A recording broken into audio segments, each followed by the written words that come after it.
तमाम तारीफ़ूं अल्लाह ताला जूं।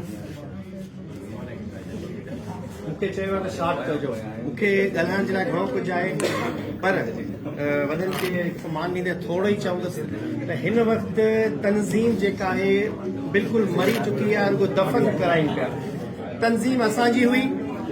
हिन वक़्तु सभ खां जेको मुतासिर तबिको आहे उहो नौजवान उस्ताद आहे। असां जेके मेरिट ते पास आया आहियूं, गवर्नमेंट जूं पॉलिसियूं असांजे अगेंस्ट आहिनि, जेके मसइला ऐं मसाइल जेके आहिनि असांजे लाइ आहिनि। हिन वक़्तु 30,000 मेरिट ते उस्ताद भर्ती थिया आहिनि, जेके सफ़ा कोरा कागज़ आहिनि, जंहिंखे तनज़ीमी सरगर्मियुनि जी का बि ख़बर कोन्हे का, ऐं उहे हिन वक़्तु मेंबर बि कोन्हनि, उहे हिन वक़्तु हिन इलेक्शन में हिसो बि कोन वठी सघंदा।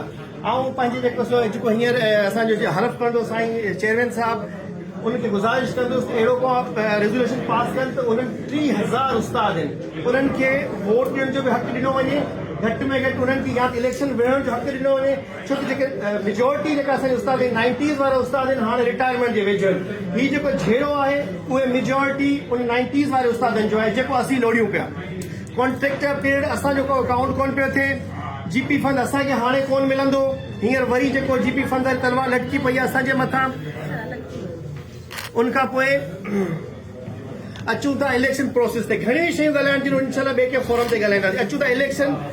गुज़िरियल इलेक्शन में असीं भरपूर तरीक़े सां दोहल छरह वॼाए इलेक्शन कराईसीं। 5 साल 3 साल पीरियड हूंदो आहे, पर मरकज़ी असांजो जेको सदर साहिबु आहे उहो 5 साल उस्तादनि खे कुझु ॾियारे कोन सघियो सरकार खां।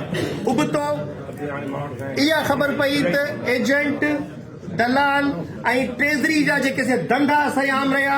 रिटायरमेंट जो केस जेको 2 लख रुपया हूंदो, हाणे रिटायर उस्ताद थिए त उहो 5 लख रुपया थी वियो हिन पीरियड में। हिन 5 सालनि में इहा तनज़ीम जी कारकर्दगी हुई। ऐं इहा ॻाल्हि हल्फिया चवंदुसि, छो त मूं अखियुनि सां इहे शयूं ॾिठियूं। को असांजो उस्ताद फ़ौत थी थो वञे, उन यतीमनि ॿारनि जे लाइ हू यतीम डड़पदा रहनि था, उन्हनि जा जेके केस आहिनि। मूंखे यादि आहे असां जेको उस्ताद हो ठट्टो सिजावल गॾियल ज़िलो हुयो, 4 साल पुराणो केस ट्रेज़री में कपिड़ा लाहे वियो। के उस्ताद ॾिठो हूंदो, वॾी वायरल वीडियो थी हुन ट्रेज़री ऑफिसर जे ख़िलाफ़, छो त एजेंटनि जो पाण में झेड़ो हुयो। पहिरीं हिकिड़े एजेंट खे केस मिलियो, पोइ वरी ॿिए एजेंट खे। इहे एजेंट केरु थो पैदा करे? इहे एजेंट इहे था पैदा कनि जेके ही इलेक्शन कराइण कोन था ॾियनि, छो त हू सीटनि सां चिपड़ियल इनजे करे त हुननि खे सेक्रेटेरिएट में पंहिंजा बिल पास कराइणा आहिनि। हुननि जा फाइनेंस में बिल आहिनि, पूरा मेडिकल जा बिल हुते वञनि था, पूरियूं आईडियूं हुननि खे खोलाइणियूं। तंहिंजे करे या कोर्टनि में वेंदा या कुझु न कुझु कंदा, पर फ्री इलेक्शन करणु कोन ॾींदा। अचूं था 3 साल जॾहिं पूरा थिया, इंडस्ट्रीज़ डिपार्टमेंट जेको आहे नॉमिनेट कयो साईं गाज़ी खान जमाली साहब खे। पूरो 1.5 साल प्रोसेस गुज़री वियो आहे, इलेक्शन कराए कोन सघियो आहे। हिन 1.5 साल में जेको उस्ताद जो नुक़सानु थियो आहे, क्लस्टरिंग पॉलिसी आई आहे, जंहिंमां सेकेंडरी वारे उस्तादनि खे प्राइमरी जे मथां थोपियो वियो आहे। उहे हाणे असांजे मथां अची हुकुमरानी कंदा, जेके 17 ग्रेड जूं 18 ग्रेड जूं सीटूं क्रिएट कयूं आहिनि, जॾहिं त पोस्ट अपग्रेड थी आहे 14 ग्रेड जी, ऐं वरी सर्व स्ट्रक्चर अची आहे 16 ऐं 17 ग्रेड जे लाइ मिले। इन्हनि सीटनि ते असांजो हक़ हुयो। जॾहिं असीं मेरिट ते आया आहियूं, तव्हां अपॉइंटमेंट जी जेका तव्हां क्राइटेरिया रखी आहे, असीं उनखे मीट कयूं था। तव्हां शर्त रखियो त बाबा ग्रेजुएट उस्ताद अचे ऐं हुनजी BA डिग्री हुजे। सभु असां अची वियासीं। अचूं था सर इन ॻाल्हि ते, हिननि 5 साल में जेको असांजे इंडस्ट्री डिपार्टमेंट साईं तव्हां मुड़ुसु माण्हू थी बीहजो, तव्हांखे गुज़ारिश आहे त असांजो 5 सालनि में नुक़सानु थियो आहे। असांजो एतिरो नुक़सानु, वधि खां वधि असांजो नुक़सानु थियो आहे, छो त एजेंट जी दलाल जेके सीटनि ते क़ाबिज़ आहिनि, उन्हनि जूं हुकूमतूं क़ाइमु आहिनि, तेलकनि ते, ज़िलनि ते, मर्कज़ ताईं। हू हुन हुकूमत खां छिकणु कोन था चाहिनि। हू चाहिनि था त इन्हनि सीटनि ते असीं सदाईं हुजूं।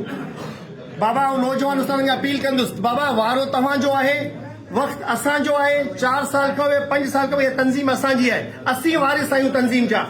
असां सभिनी खे उते अचिणो आहे। न को तनज़ीम खे टुटण ॾींदासीं, न को भॼंदासीं, पर असीं इन्हनि खे भॼाईंदासीं। तनज़ीम खे हिकु करणो आहे। कोशिशि असांजी इहा ई हूंदी त तव्हां सभु हिकु थियो, बहितर तव्हां में इहो ई आहे। पर कोर्ट जे हुकुमनि खे ॾिसूं था, जंहिं वटि असांजी हीअ तनज़ीम रजिस्टर आहे, उन इदारे जे जेके हू फॉलो कानूनी लॉ खे हू फॉलो कोन था कनि, पंहिंजी मनमानी कनि था। इट मीन हुननि जे पोयां उहे माफ़ियाऊं वेठल आहिनि, जिन्हनि माफ़ियाउनि खे हू कमाए ॾिनी थियूं। हू उन्हनि जे पोयां सर हाणे हिन अॼोकी हलफबरदारी तरीक़े पोयां यकीन सां चवां थो, असांजे जेको इंडस्ट्री डिपार्टमेंट जो ऑफिसर साहिब आहे, इन जे मथां प्रेशर अची करंदा। कि सियासी माण्हुनि जो प्रेशर हूंदा कि किथां प्रेशर हूंदा पर आउं वरी बि अगेन साईं मेमण साहब खे गुज़ारिश कंदो मेमण साहब मुड़ुस माण्हू थी बीजो सॉरी मरी साहब पहिरीं सां मेमण साहब साईं माज़रत साहब सिख खे डुकाइणो आहे जिन्हनि तव्हां सां ज़ुल्म कया आहिनि जिन्हनि तव्हांजे मथां जेको सो ही पालेसूं आणे करे तव्हांखे बिल्कुलु साइड ते कयो आहे ऐं बदकिस्मती इहा आहे त नौजवान उस्ताद खे हिन आइन